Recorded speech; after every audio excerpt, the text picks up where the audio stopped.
Hello YouTube! Today in the Naughty Librarian, I want to talk about some cartoon rom-coms. Is it just me, or has anyone else noticed that there's this new fad in romance, particularly rom-coms, where there are cartoon covers with like one bright color and then cartoon characters? Because I feel like every other book that comes out looks exactly like that. And the thing is, they're always good. It's like when I see a book that has like a cartoon cover like that and is a rom-com, I'm like, I want to buy it. I want to buy it immediately because it's probably going to be fantastic. So let's just go over a whole boatload because I realize I own so many of them. And you know what? They're great books. So let's get into some recommendations for these cartoony rom-coms. Okay, I realize I talk about Fix Her Up by Tessa Bailey like a lot, but the thing is, it's one of my favorite books I've read in 2019, so therefore I'm gonna keep talking about it. This is adorable, and like, look at the cartoon glory. It is one solid color cartoon characters, and by looking at the cover you think, oh, fun rom-com. It's so smutty. It's a fake cover for smut.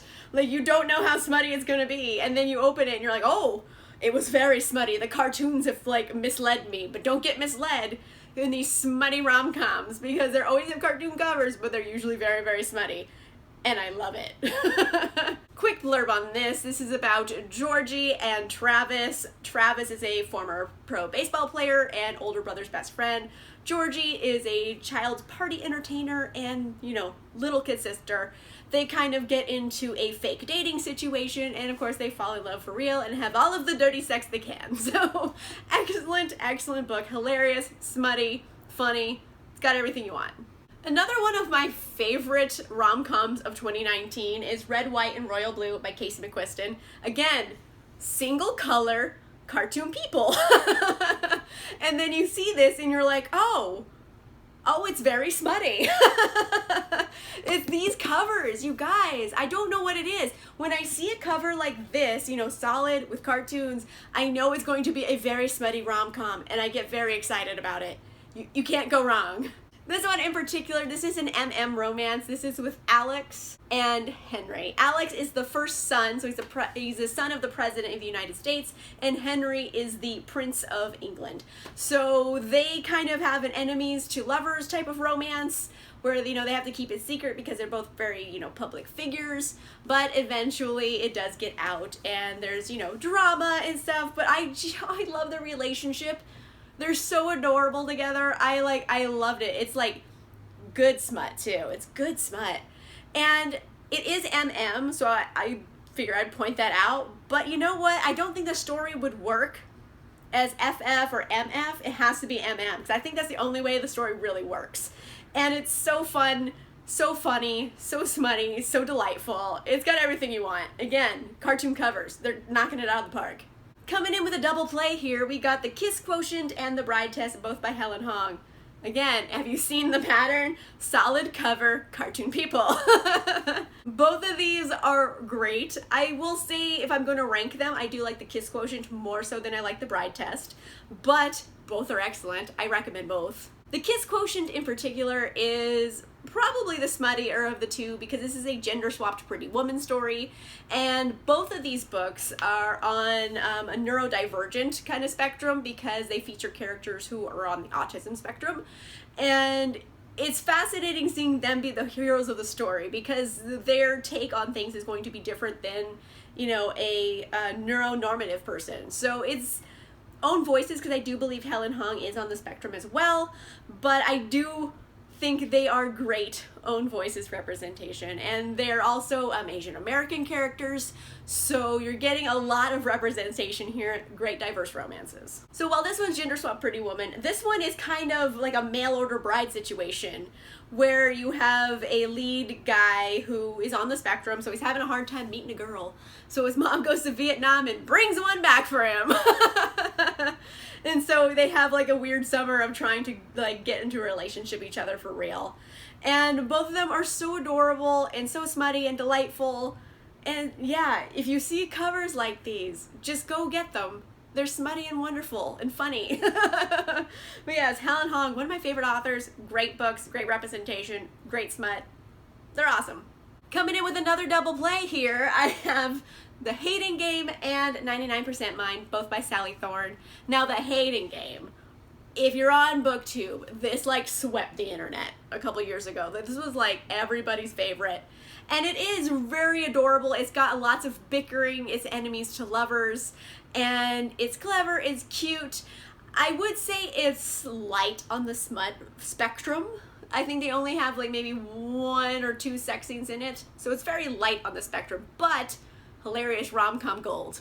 Then you have 99% Mine, and frankly, these two books could not be more different from each other, and they're by the same author. So, you know what? If you haven't read either of them, but you want to, read 99% Mine first. It's not a sequel, completely different worlds, completely different characters, but 99% Mine, I think you won't like it as much if you've already read The Hating Game. Because I feel like a lot of people went into 99% Mine expecting The Hating Game and were sorely disappointed because this is a drama and this is a comedy. So they're very different kind of wheelhouses to be in. However, both books still kind of have like the same Sally Thorne wit in them with clever banter and bickering. So they have that still going for them, but they do feel like two very different books. Like frankly, I kind of forgot Sally Thorne was the author of this when I was reading it. Feels like a different author. But again, solid cover, cartoon people, excellent books. So, I mean, you can't go wrong.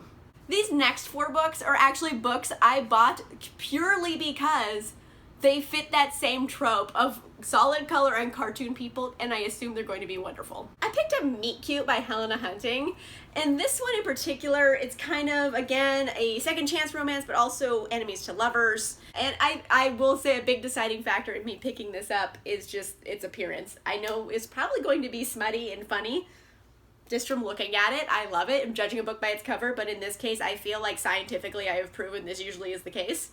This is about Kaylin and Dax. Dax was like a former like child star, and Kaylin met him, fangirled out, and they ended up being like awkward friends. And then I think he betrays her somehow, and she hates him. And now it's like in the future, and now he's like somehow guardian of a 13-year-old girl, and she has to like help him somehow. I don't know, maybe she's like an attorney or something. I'm not sure, but I don't need to know more. Like I literally see solid cover with cartoon people, and I'm like, done. I'm buying this. I just picked up The Right Swipe by Alisha. I picked this up for 2 reasons. One, I love the cover because it's like made of things that I think is going to be smutty and funny. And also, I have read other things by Alisha and really genuinely enjoyed them. But they were primarily soapy dramas. So I don't know if this is going to be a soapy drama or it's going to be a rom-com. But I'm hoping rom-com because this like cover looks rom-com to me. And this is about Rhiannon, who is actually introduced in the Forbidden Heart series. I did not put that together until recently. That is the same Rhiannon. And I was like, oh, what? So crossover series, very excited about it. She is an app developer and she invented a dating app, and her love interest is a guy that she used to date, so it's kind of a second chance romance. And his name is Samson, and he is like the spokesmodel for a rival app. So they're rivals and, you know, competitors, and eventually they're gonna bang the bejesus out of each other again.